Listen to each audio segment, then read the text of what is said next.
I just caught my GF in bed with my dad, so to start I am, 22, have been with my soon-to-be ex-GF Kate F., 21, for just shy of 3 years. Our relationship throughout the 3 years has been amazing. She had always been kind and supportive and very open and honest with me.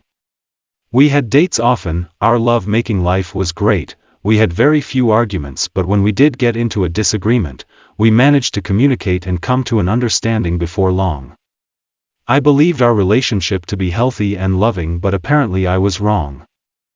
About a week ago, I had started to notice that Kate was becoming very touchy about me being on or around her phone. This was odd to me, because not only had she always let me use her phone to make calls if mine was flat, or I didn't have immediate access to mine, but she had also downloaded games for me to play on her phone, so she could distract me when she wanted to watch her shows.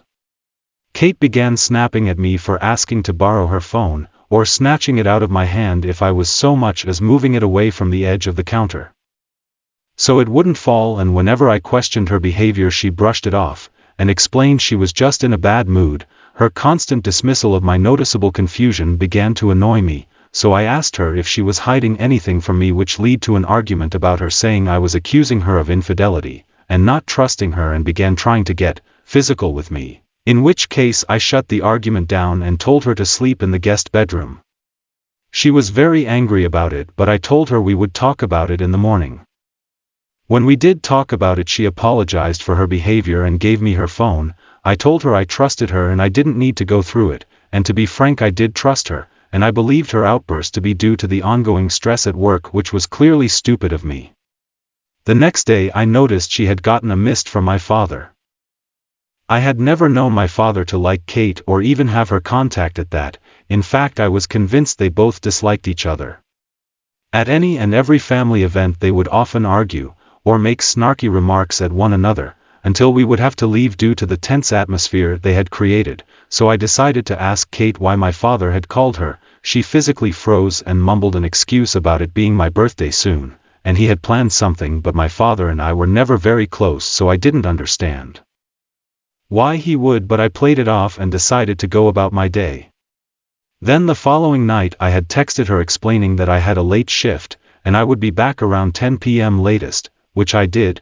We ended up being dismissed early due to an incident regarding our manager and a few staff, and so I was heading home by 7 p.m. I tried calling her, but she had her phone off, so I assumed it had gone flat or she had turned it off, which she does often at home. When I made it home I noticed my father's car 2 houses down from ours. And so I tried calling him, but his phone was also turned off, which I found odd, because my mother likes his phone to be on so she can call him when she needs him. She's handicapped. I assumed my mother was with him, so I opened the door quietly, to surprise her, as I haven't seen her in a while, and I was met with the sight of my girlfriend bent over the kitchen counter with my father behind her. They both froze, and started profusely yelling, and telling me it wasn't what it looked like, and that they could explain, but I shut and locked the door from the outside, deadbolt, and made my way to a friend's house. Since then they've both been blowing up my phone, apologizing, and begging me not to say anything to anyone, and quite frankly I'm just disgusted. Disgusted in my father, who is turning 60 next month, and has my mother to take care of, and disgusted in Kate, who was getting railed by my father for who knows how long.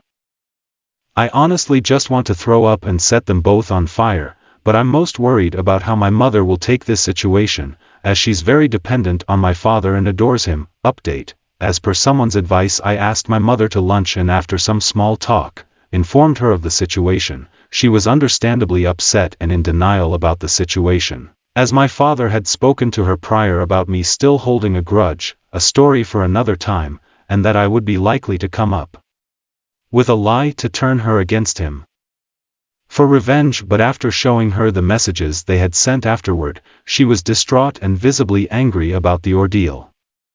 I then asked her if she would be comfortable with me sending an email to our relevant family members and Kate's parents and siblings, and while she was a little reluctant about it, she had said she didn't want the backlash from his family for leaving him. I then did just that. I sent an email explaining the situation and that my mother and I would be going no contact with both Kate and my father. and low contact with anyone who gave either of us any grief for our decision. Now she is staying with her older sister while I'm with a close mate until we can figure out a stable living situation for us both. After the email was sent, there was radio silence for a day or two, before both my mother and I were bombarded with a mix of messages that I'll just summarize in small paragraphs. Kate's parents were evidently enraged that I accused their daughter of such a thing, and that they would be suing me for defamation on their daughter's behalf. I then took the liberty of sending them the screenshots from both Kate's and my father's messages, and they left me on scene for a couple days, before replying to me and informing me that while they wouldn't sue me, they would appreciate if I kept the situation under wraps. My father was the first to message my mother, attempting to convince her that I staged the messages and that I was being petty and lying, and when she wouldn't believe him, he accused her of cheating on him and trying to find a way out of their marriage, which evidently isn't possible for my mother as she has trouble getting from place to place on her own. He then apologized and told her he was just frustrated, and asked to see her, and when she declined he again accused her of cheating and staying with her lover while abandoning him. My paternal grandparents apologized for his behavior, and told my mother that if she needed support in the future, they were available, and informed her they would be disowning and going NC with my father. My maternal grandparents, however, despite being the people that raised her, told her that due to her injury and not being able to fulfill her husband's needs, it was only right of him to look elsewhere for fulfillment, and while they understood that it was wrong, because it was Kate was available for him and my mother should forgive him and move on.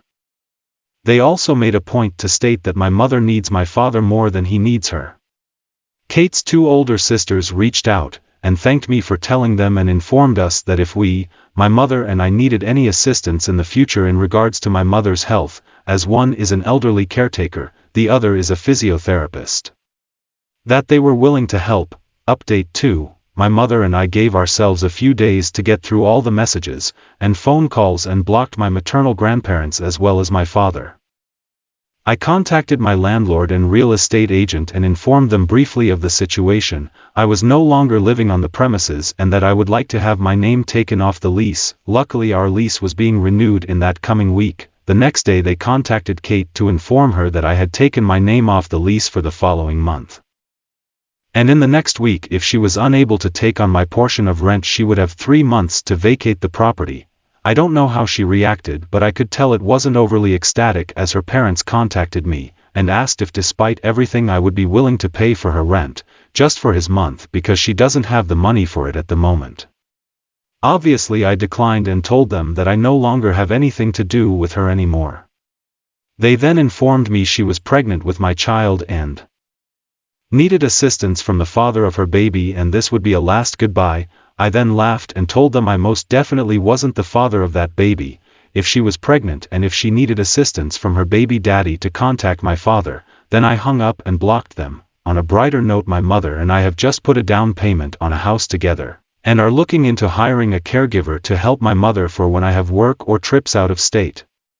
My father has attempted to call both of us from multiple phone numbers, and had numerous family members try to persuade my mother into meeting up with him to chat, and as a result my mother and I have gotten a new phone numbers to avoid his mess.